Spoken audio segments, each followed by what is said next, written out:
Ce que j'aime de mon travail, c'est surtout le plein air. C'est comme l'emploi idéal pour moi, là. Pas de stress. Je peux pas demander mieux.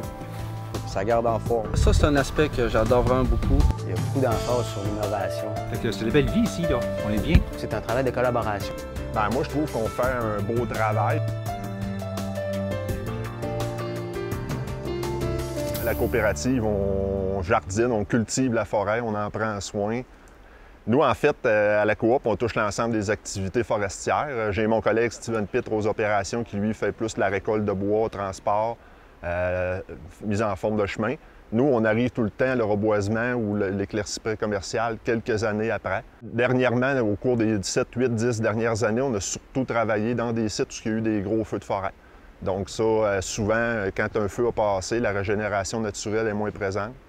Donc, avec le reboisement, c'est sûr qu'on peut aller récupérer ces forêts-là qui, normalement, prendraient plus de temps à pousser naturellement.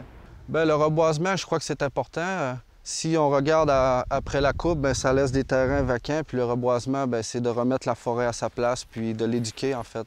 Oui, il y a un côté novateur. C'est constamment en changement, on développe de nouvelles techniques. Où j'étais avant, il y avait plus, il fallait transporter nos arbres, il y avait plus de transport de cassettes, si tu veux, tu sais, pas rentrer dans les terrains, tout ça, là, maintenant, on a une machine, là, une garette qui nous suit, fait que on perd moins de temps peut-être avec le transport des plants. L'avantage d'une coop, peut-être, c'est qu'elle est mieux organisée, on va dire. En tout cas, c'est beaucoup mieux organisé que ce que j'ai connu, moi, avant, là. Je transporte toutes les plaies aux reboiseurs là, pour que sur les terrains, que ça soit plus facile d'accès à eux autres. Moi, j'amène ça en grosse quantité en vrac, puis le transporte à des places stratégiques sur le terrain, là. On a des grandes distances à parcourir, donc c'est beaucoup plus facile grâce aux machineries. Je crois qu'une coopérative, c'est surtout tout le monde ensemble. C'est ça que j'aime d'une coopérative. C'est pas comme une compagnie où ça va être plus impersonnel. Une coopérative, c'est le sentiment d'appartenance, la famille. Tout le monde travaille ensemble, tout le monde avance ensemble, tout le monde s'épaule ensemble. Fait que ça c'est vraiment super de travailler dans une coopérative pour ces aspects-là. Ce qui est intéressant à travailler à coop, c'est surtout pour moi, dans mon cas, c'est les horaires de travail. On travaille 4 jours sur 7. Travailler pour la coop, c'est le fun parce que ça me permet de consolider travail et famille.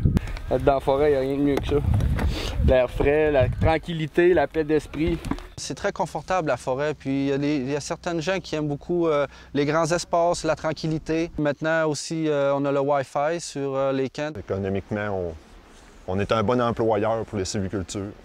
C'est 115 reboiseurs répartis dans 3 camps, là, avec tout le personnel de supervision qui gravite autour de ça. Moi, ça fait 24 ans que je suis dans ce domaine-là, puis je suis fier d'être dans la coop parce que j'ai réussi à me développer à l'intérieur de la coopérative, à occuper différents emplois au fil des ans. Oui, il y a de l'avenir, il y a tout le temps des nouvelles choses qui arrivent, du nouveau développement. Puis, qu'est-ce qui est intéressant sur le reboisement, c'est qu'il y a beaucoup d'échelons, donc il y a de la possibilité d'avancement aussi dans la coopérative. On est certifié en environnement ISO 14001. Dans d'autres activités de la coop aussi, là, on a réussi à transmettre les valeurs environnementales à notre monde, puis on a vu beaucoup d'améliorations. Mais de temps à autre, on est approché par soit une université ou le ministère pour en faire un projet spécial. C'est toujours intéressant de faire des choses qui sortent hors du commun, puis de voir des développements extérieurs, puis des nouvelles choses, de l'avancement. Toucher à des projets innovateurs, puis voir des nouvelles génétiques. Je ne sais pas si ça va venir en avant-plan dans le futur, mais c'est toujours intéressant d'étudier la foresterie plus en profondeur.